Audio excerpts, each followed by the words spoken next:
Hello, welcome back.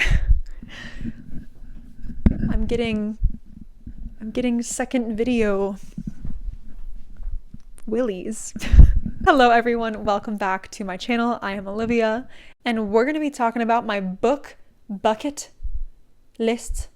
Book bucket list, book bucket list, book bucket list. Oh, it wasn't that hard to say 3 times fast, but we had to try it. Yeah, these are the books that I want to read this year, folks. I'm really excited. I think I have a good variety of books I have been looking forward to rereading for a while now, and books that have just recently come on my radar and that I'm excited to explore. So let's get into it.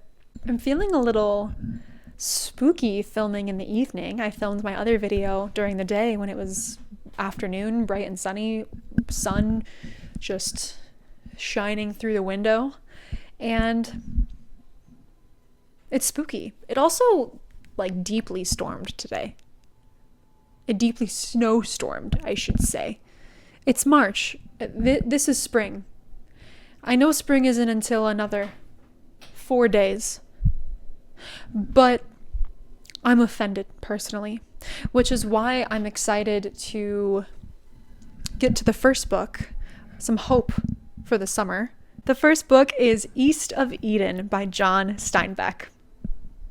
Yes, I know. Another Steinbeck. Another one. Set in the rich farmland of California's Salinas Valley, this sprawling and often brutal novel follows the intertwined destinies of 2 families, the Trasks and the Hamiltons, whose generations helplessly reenact the fall of Adam and Eve and the poisonous rivalry of Cain and Abel. Perfect. Has everything I need. Has Steinbeck, has biblical retelling, generational trauma, seems to span many years, Dust Bowl. Love it all. I have a vision of me specifically reading this in the Midwest August sun in a park. The sun is blinding my face. I have sunglasses that aren't quite doing the job, and I'm touching grass, literally. I'm on a blanket in the park, and all is well and right in the world. And I'm reading East of Eden by John Steinbeck, and I'm like, wow, everything is fine now in the world, and it's crazy that I'm reading this book where things are not fine, but I'm so grateful for life to be good. That's my dream. I have only read Of Mice and Men in high school, so more than 10 years ago. And it didn't really leave an impression on me. I was kind of annoyed to be reading it. And not because, that's the thing, I loved reading in high school even then, but I just didn't want to be reading John Steinbeck. I was definitely a girl that was like, I'm not like other girls, I'm better because I don't listen to One Direction and I'm sad all the time.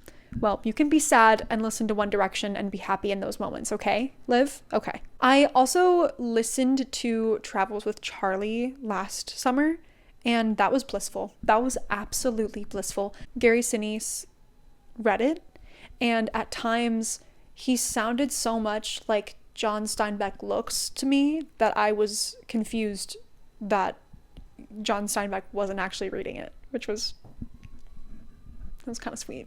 And then I would get sad that John Steinbeck is no longer alive. So,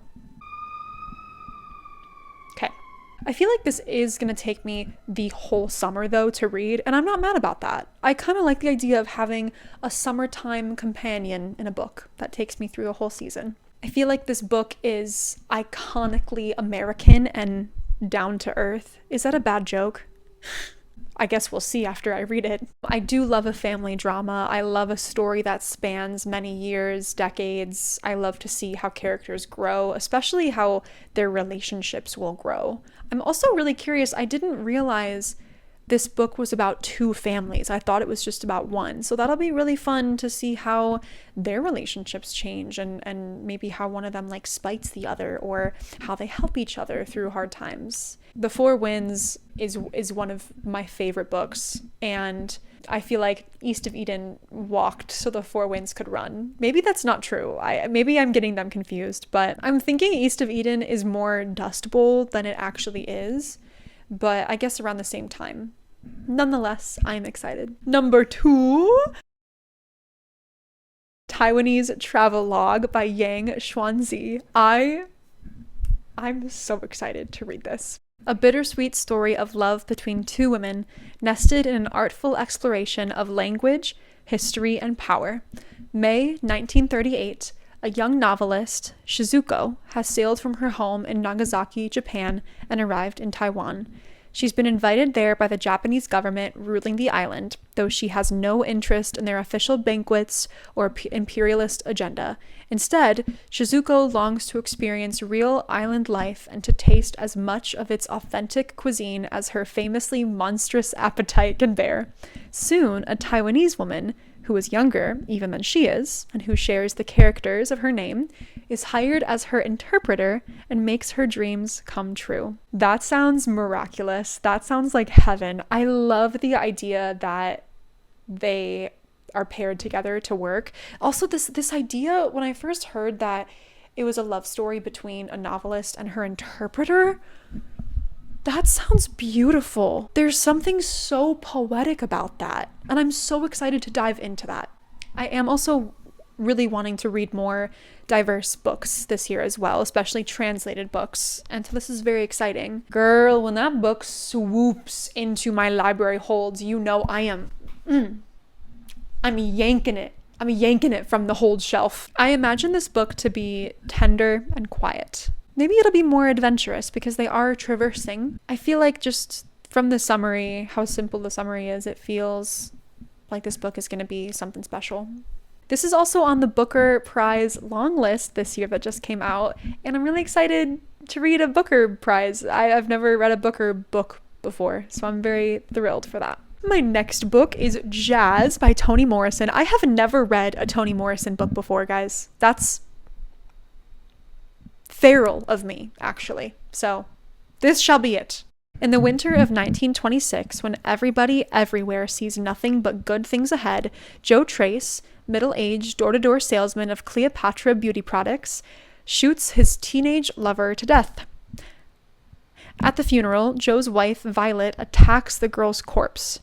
This passionate, profound story of love and obsession brings us back and forth in time as a narrative is assembled from the emotions, hopes, fears, and deep realities of Black urban life. I didn't actually realize what the plot of this book was about until I was doing research for it today, and I'm not a huge fan of murder stories and much violence, but this book seems important to read. And I do want to read a Toni Morrison. I really am just also captivated by jazz as a literary device that's used in this book, is what a lot of people have said. And so I'm very curious about how this book will be told. This plot really does sound super interesting, though. I can see myself, if it gets a little too graphic, putting it down, but I definitely want to try it. And I definitely am going to read a Toni Morrison this year. For sure. Moving right ahead is The Blueprint by Giana, Rashad. I am so excited for this one. Also, the cover is beautiful. It's a perfect cover. The Blueprint is a harrowing novel set in an alternate United States, a world of injustice and bondage. Selene Bonet, a young Black woman in Texas, lives in a society where an algorithm dictates her occupation, spouse, and residence. Seeking solace, she pens the biography of Henriette, her ancestor and an enslaved concubine. When Selene becomes entangled with Bastian Martin, a high-ranking government official, she must decide, with Henriette's story as her guide, whether to escape the psychological bond that imprisons her.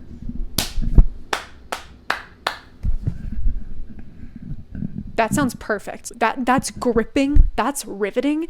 Honestly, I am not a huge fan of sci-fi, but this sounds incredible. This sounds earth-shattering. I do love sci-fi when it's more dystopian and it reflects more on our current times. I am thrilled in an excited and a deeply frightened way to read this because from the summary, it's saying sci-fi, but it's giving now. So that's good. Honestly, out of all the books on this list, I am the most curious about this one, and perhaps the most excited. I'm really curious how the plot is going to be structured. I love that the summary doesn't say that it's in the future US, it's an alternate US. I just got chills from that when I realized that. That's so smart. That is so incredibly smart. I'm also so curious to see how the functioning of this world is going to be built up. Because it is an alternate, I'm curious to see what is going to be the similarities between our current world and the differences. I cannot wait to read this.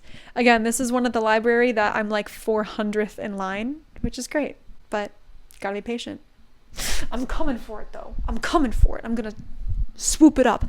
All right, we are getting into our nonfiction books now. I have a couple here. I do like to read nonfiction throughout the year, and I usually listen to nonfiction or have it on my Kobo. Kobo, my first Kobo mention. I love my Kobo. And then we'll have either a play. I have many plays. I'll read a play to go alongside my nonfiction, or I'll just have a fiction book going to. My first nonfiction, starting off strong. How We Live is How We Die by Pema Chödrön. I did start this book a few months ago, and then I stopped after the first chapter because it got too real.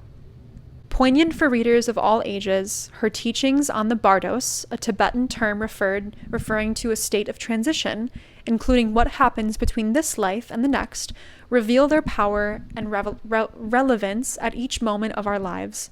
She also offers practical methods for transforming life's most challenging emotions about change and uncertainty into a path of awakening and love. As she teaches, the more freedom we can find in our hearts and minds as we live this life, the more fearlessly we'll be able to confront death and what lies beyond. In all, Pema provides readers with a master course in living life fully and compassionately in the shadow of death and change. Wow.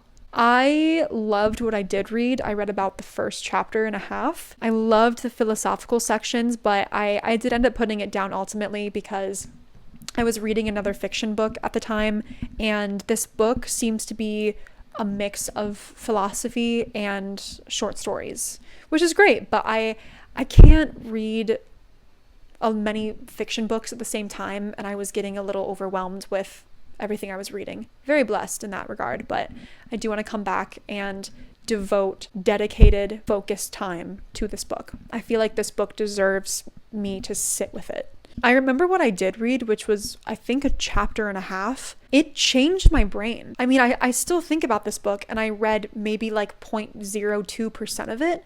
Even just the beginnings of the Tibetan teachings, thinking about death in a prolonged period, made me put into perspective how I want to be living my life right now. Literally just the first chapter did this. That's why I do want to go much deeper into it. I think it made the thought of death a little less scary, honestly, because it was like, oh, I'm finally thinking about this. I'm not pushing it away and pretending that I'm immortal. And it also naturally forced me to appreciate what I have now, and also realize that things are not that deep. It's that adage of, if it's not going to matter in 5 years, then don't spend 5 minutes worrying about it. Obviously, there are some things in life that are important to worry about, surviving being one of them, are very close, important relationships. Also within those elements, these kind of mundane and day-to-day worries that we have about them, that I personally tend to blow up and spiral so deeply about them, I'm gonna forget them tomorrow. Or at least I'm going to wake up the next day and have them more in perspective. And I'm really excited to learn more about the specific teachings of this book. The next book we have for nonfiction is Eve, How the Female Body Drove 200 Million Years of Evolution by Cat Bohannon.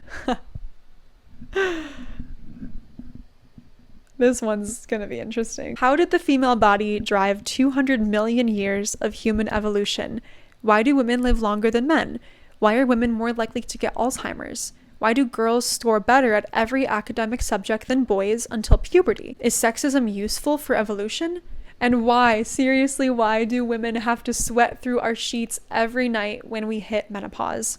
Eve is not only a sweeping revision of human history, it's an urgent and necessary corrective for a world that has focused primarily on the male body for far too long. Picking up where Sapiens left off, Eve will completely change what you think you know about evolution and why Homo sapiens have become such a successful and dominant species. I think I'm really excited to listen to this, and I really hope the author narrates it, because I do love when the author narrates their own work. I am especially interested to see how this, I shouldn't say like a version of the evolution story, because it's not that. I'm just excited to see the lens of womanhood and the female body and evolution, how they coincide. This blurb is right. All of evolution and all of history come from and focus on men, which they're great, but we have a whole other population of people over here. I love this green color. It's so beautiful. I'm also really curious to, I love these little questions that they have too. Why do women live longer than men? Why are women more likely to get Alzheimer's? I am curious about those things, and I'm excited to see the science and the research into these questions. I definitely am interested in more, and this is more as a form of learning about being a woman from a scientific perspective. So I'm very excited to read this. Our last nonfiction book is What I Talk About When I Talk About Running by Haruki Murakami. Now hang on for a minute. I tried reading Norwegian Wood a couple of years ago, and I was so excited. I felt like so literary, and so that's when I was like starting to watch BookTube, and everyone was talking about him, and I was like, yes, I'm finally reading Norwegian Wood. And then the sexism, I just couldn't do it. It pissed me off, honestly. It offended me. And I said, no, thank you. I'm not doing this.